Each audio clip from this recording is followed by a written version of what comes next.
This is a WMUR Commitment 2020 special in partnership with the New Hampshire Institute of Politics. Conversation with the candidate. Tonight, Congressman Eric Swalwell. Good evening and welcome to our Conversation with the Candidate series. I'm Adam Sexton and our guest this evening is Representative Eric Swalwell of California. Tonight we'll be getting to know Congressman Swalwell and where he stands on key issues. At the start of our show, I'll be asking the candidates some questions, and then after a break, we'll have our studio audience ask their questions in a town hall format. But before we begin with that, let's take a quick look at the candidate's biography. Eric Swalwell was born in Iowa in 1980. His family later moved to California, where he grew up in the Bay Area. He received a Division I soccer scholarship to Campbell University in North Carolina, but after an injury, he transferred to the University of Maryland, where he got his bachelor's and his law degree. Swalwell was the Deputy District Attorney in Alameda County, California. He also served on the Dublin City Council before winning a seat in the U.S. House of Representatives in 2012. He has since been re-elected 3 times. Representative Swalwell serves on the House Permanent Select Committee on Intelligence, the House Judiciary Committee, and he is co-chair of the Democratic Steering and Policy Committee. He also co-founded the United Solutions Caucus and founded Future Forum, which is a group of young Democratic members of Congress who focus on issues important to millennials, including college costs and student loan debt. Congressman Swalwell is married and has 2 children. Congressman Swalwell, thanks so much for joining us on Conversation with the Candidate. So you're here, you're running for president, and you've been outspoken in your opposition to President Trump and his administration. Is it safe to say that he is a primary reason why you're running for president? Well, he and what he has done to our economy and our standing in the world. And so I want to go big on the issues we take on. No more sweeping them under the rug, especially healthcare, education and environment, and gun violence. Be bold with the solutions. I'm just fed up and impatient around Washington that's incremental and gridlocked, and do good in the way that we govern and treat each other. And so go big, be bold, do good. That's the reason I'm running. And as a candidate who is the first in my family to go to college, have student loan debt that I'm paying off today, I think I can credibly tell the American family and worker that I understand why you work hard and what you expect it to add up to, and can bring experience on day one that'll matter, having been in Congress for 7 years, but also optimism that we can do better than we are today and be inventive in the solutions that we offer.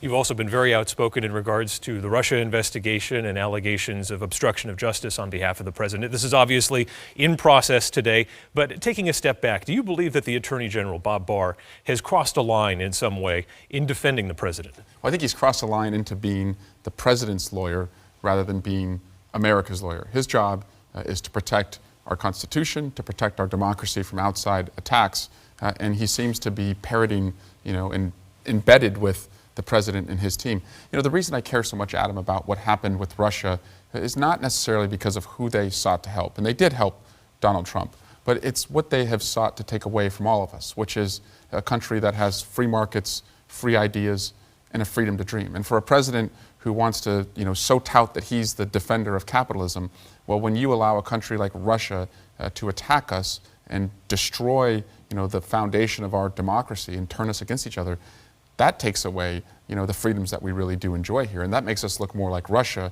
where you have a top floor economy where only the people at the top benefit and everyone else gets crumbs. I don't want Russia. I want us to look like in America where opportunity is given to everyone. So what is the Russia policy of a Swalwell administration? Well, first we're going to confront them directly over what they've done in our democracy. They're going to have to acknowledge what they did, and they're going to have to explain how we can be assured they won't do it again. There will be tough sanctions until anything changes. Also, we will engage our traditional allies like NATO, who we've been able to count on in the past to be a check on Russia. On the Intelligence Committee, I've traveled to the war zones, I've met with foreign leaders, I've taken classified briefings. I've been in the ring as our democracy's been on the ropes, and I'll be able to defend our country on day one. And I think the next president has to take an oath and then go on a global affirmation tour across the country to get our traditional partners back with us. Here at home, is there an overarching issue that you see as a winner for Democrats in 2020? Yeah, healthcare, and not just about coverage. And I support coverage for all with a public option, but I want to be the cures candidate. I want to challenge the country to seek, invest, and find cures in our lifetime, to invest in genomics, targeted therapies, and data sharing so that we could look cancer, ALS, Parkinson, Alzheimer patients in the eye and tell them that their government is toiling away, investing in the life sciences so that we can bring down the cost, extend the quality of life, and do all we can to put a lot of new people to work in those fields and really just break out of this rut where we're not investing in ways that would affect everyone's lives. There does seem to be some consensus that things need to change on health care, less so perhaps in Washington on the issue of climate change.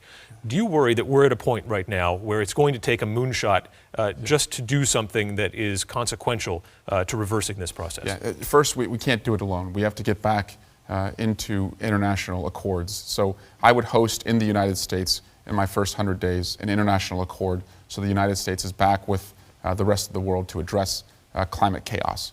Second, investing here at home in a way that you're not displacing workers in the fossil fuel economy. So where there is fossil fuel extraction, I would deploy technologies in carbon capture, carbon sequestration, carbon reuse to bring them to carbon neutral. But then make sure a lot of those workers, the pipe fitters, the laborers, could have a skills bridge into the green collar economy of wind, solar, and fuel cells, where we'll have to make investments. That's going to be critical. Time is not on our side here. And a New Hampshire student recently at a town hall that I had, she said, you know, Congressman, if it's not asking too much, I would just like a planet to live on. I mean, that's what this next generation feels when it comes to climate chaos. Speaking of the next generation, you were one of the youthful candidates for president here on the younger side in a field that features a number of them.